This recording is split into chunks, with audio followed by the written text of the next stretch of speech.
Hello team, आज हम बात करेंगे कि आप CRM रील में एक्सेल के थ्रू किस तरीके से अपनी लीड्स ऐड कर सकते हैं एक साथ बल्क में।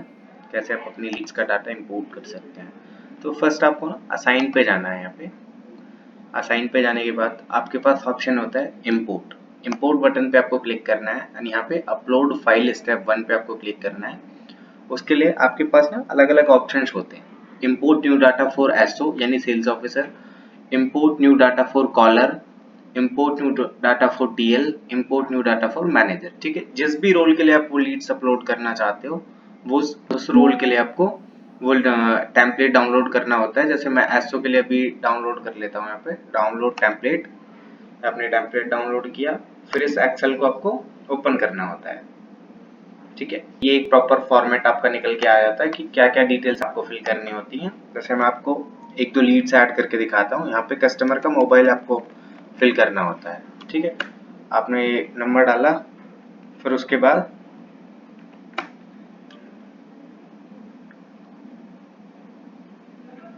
ठीक है ये 10 डिजिट डाल दिया मैंने। उसके बाद हमें यहाँ पे सेकंड नंबर या मल्टीपल जितने भी आपके नंबर्स होंगे वो आप यहाँ पे फिल करोगे। देन ISD कस्टमर मोबाइल आपको डालना होता है। इंडिया का ISD कोड है आपका 91। ठीक है, तो आपको 91 यहाँ पे फिल करना होता है। उसके बाद यहाँ पे कस्टमर नेम, आप यहाँ कस्टमर नेम जो आपका कस्टमर नेम होगा वो आप डाल सकते हैं। ठीक है, मैंने डाल दिया। देन उसके बाद Ctrl+D।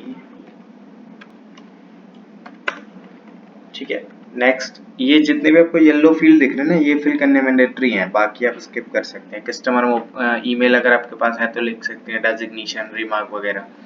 फिर आपको सोर्स डालना होता है। सोर्स क्या है आपका? सोर्स होगा एक्सेल, अगर आप एक्सेल के थ्रू कर रहे हैं तो। ठीक है, एक्सेल रख सकते हैं या फिर आपको कोई बाद में और कोई वो डालना है तो वो भी आप डाल सकते हैं यहाँ पे। ठीक है, अब आपको यहाँ पे प्रोजेक्ट डालना है। प्रोजेक्ट आप यहाँ पे चेक कर सकते हैं कि आपने क्या प्रोजेक्ट आपका ERP में ऐड किया है। यहाँ पे आप सेटिंग्स में जो भी प्रोजेक्ट ऐड करते हैं वो आपको यहाँ पे शो होता है। ठीक है, शो के उसको वहां से कॉपी करो, कॉपी करके एक्सेल में पेस्ट कर, यहाँ पे एक्सेल में आपको पेस्ट करना होता है। देन आप यहाँ पे फिल कर सकते हो। ये डिटेल्स आप फिल करना मैंडेटरी नहीं है, ऑप्शनल है, आप डालना चाहें तो डाल भी सकते हैं।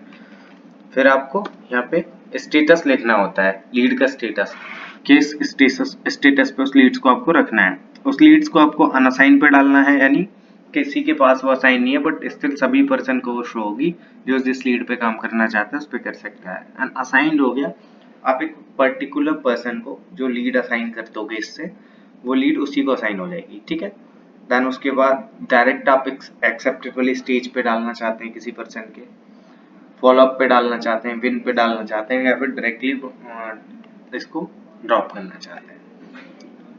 तो ये जो भी आपको स्टेटस रखना है वो रख सकते हैं। उसके बाद ये आप ये ध्यान रखिए कि जो चीजें ऊपर लिखी है वही सेम होनी चाहिए।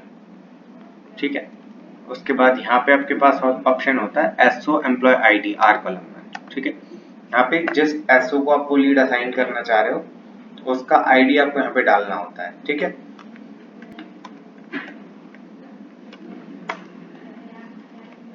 आपने सेव कर दिया। ठीक है, अब मैं ये आईडी आपको कहाँ से मिलती है? आईडी आप सेल्स टीम मैनेजमेंट में जाके चेक कर सकते हैं। सेटिंग में गए, sales team management, sales team member.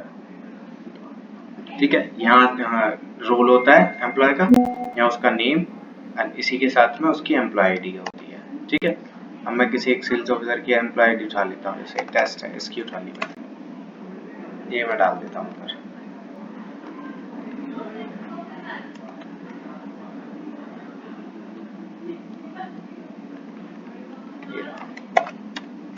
ये मैंने डाल दिया, सेव किया। अब इसको इंपोर्ट करना होगा।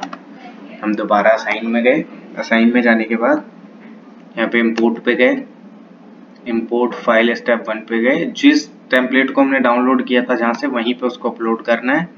चूज फाइल, फाइल हमने डाउनलोड्स में उठाई एंड सबमिट। सबमिट आपने कर दिया, ये होगी सक्सेस। अब इसके बाद आपको सेकंड स्टेप करना होता है सिंक। सिंक आपने न्यू डाटा अपलोड किया है तो आपको न्यू सिंक करना है। ठीक है, आपने सिंक किया, ओके किया एंड रिफ्रेश किया। आप देखोगे एक सक्सेस हो गया, एक फेल, तो इसमें कुछ प्रॉब्लम होगी, ये इस वजह से फेल हो गया है। ठीक है, तो जो भी प्रॉब्लम होगी वो यहाँ पे आ जाएगी। ठीक है, अब इसको आप डाउनलोड करके इसमें जो इशू होगा वो भी आप चेक कर सकते हैं। इस तरीके से आप अपने लीड्स का डाटा इंपोर्ट करेंगे। Thank you.